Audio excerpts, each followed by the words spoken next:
SBC. Today we are joined by Evelyn. Evelyn, if Hello.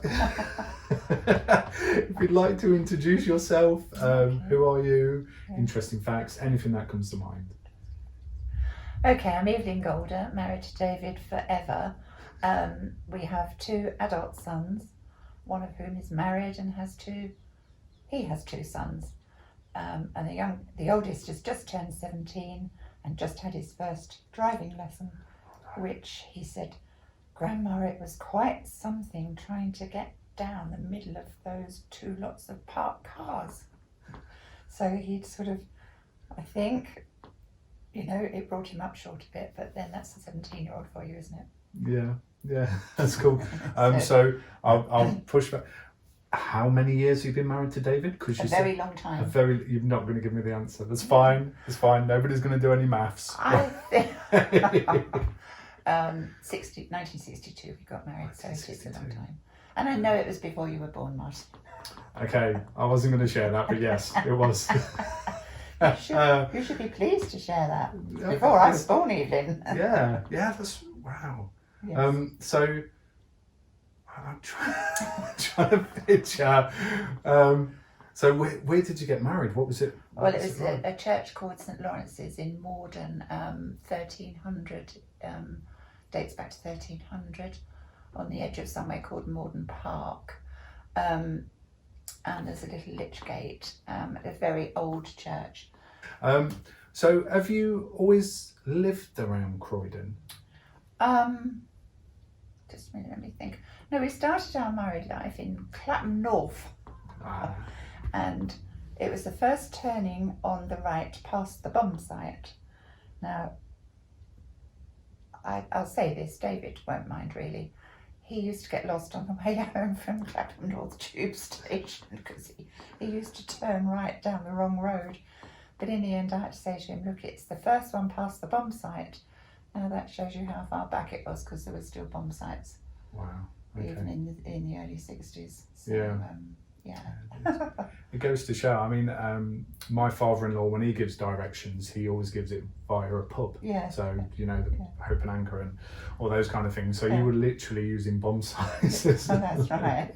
It was the only bomb site down the main road we took, and Bromfield Road was a turning off it. And we had a sort of what the Americans I think would call a walk-up flat, cold water walk-up flat. So we were on the top floor. None of it was self-contained, and the next people on the next floor and so on. We then moved to Stretton Southwest 2. We lived in a private road.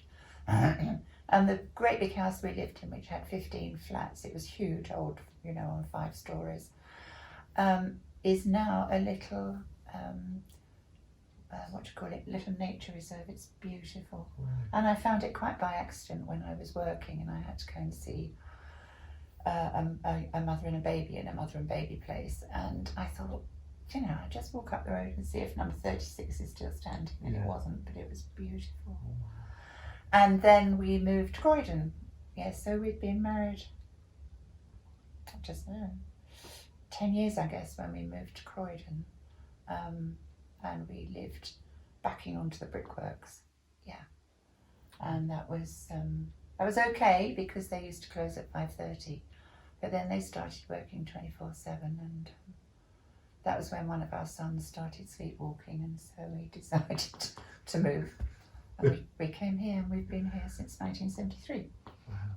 Okay. So it was 11 years, wasn't it? Yeah. Lockdown is sort of around. How's the whole thing been for you? What's it been like? Martin, it's been dreadful for us because of David's surgery. They were watching, Marsden were watching a nodule in his left lung from January 1919. So in January of this year, they decided to refer it to Brompton, which is the major thoracic hospital in London. And by the time they came back and said, we'd like PET scan, MRI scan, CT scan, lockdown had just started. And so David had to go to do all these things on his own, which was really hard for me, because we've always done things together, you know. We'd never have dreamt of letting each other go to hospital on our own, you know. Then we were given a date of the 20th of July, and he went in, and I couldn't go and see him. The family couldn't go and see him. And he was very lonely because he had his own room, because the surgery took place in Marsden, because the operating side of the Brompton was not COVID clear, whereas the Marsden was COVID clear. But this time he couldn't walk around the hospital, you know, and he had to stay in his room, which he found very difficult, and then not being able to see us. I want to say about that week that David was in hospital that the home group were just amazing. I was not left alone that week, either an evening or an afternoon or a morning. Somebody or other took me out for coffee, came to sit with me, brought food, brought more food, brought even more food. In fact, I think we had the last one last night. Thank you, Kim and Sally Ann, the last lasagna. It's the last one, and that is not a hint. But we'll book the lorry in. No, so that was amazing that week, because I was just so supported. But that helped me to keep, I suppose, calm when I was talking to David, because I was being supported here, you know, that I could be fairly upbeat. I'm married to a wife who shares a similar, I'm going to do, addiction to you, and that is reading. So if you ever see me carrying a big bag, it's normally got books that I'm taking from either this house to my house or vice versa. How many books are you now reading? I'm only reading 2 at the moment. And one of them I've already fed up with. So, yes, see, a lot of my friends at lace making have made oceans of lace since lockdown, or they've done their cross stitch, or they've done their knitting, or people like Nikki have done all sorts of amazing things. I've read. To me, the beginning of lockdown was very, very similar to a year previously, when I had all those fractures, you know, and my legs encased in those amazingly fashionable boot things, you know. Yeah, I forgot about coming round. Yeah, because I sat there for 13 weeks, didn't I?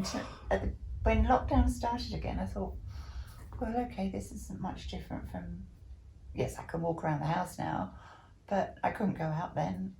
Can't go out because it's lockdown. Okay. So the start of it was quite similar in a way. It is. So we're slowly facilitating house groups to meet back together in church. Have you signed up for that? Yeah. How are we feeling? Are we excited? Can't wait to get there. But the difficulty will be not hugging everyone. Huge difficulty, because, you know, that's what we want to do. That's what we all want to do. We want to hug and we want to sing. Yeah. So, yes. Is there a Bible verse that you've sort of been on your heart for a while, or has always sort of been there?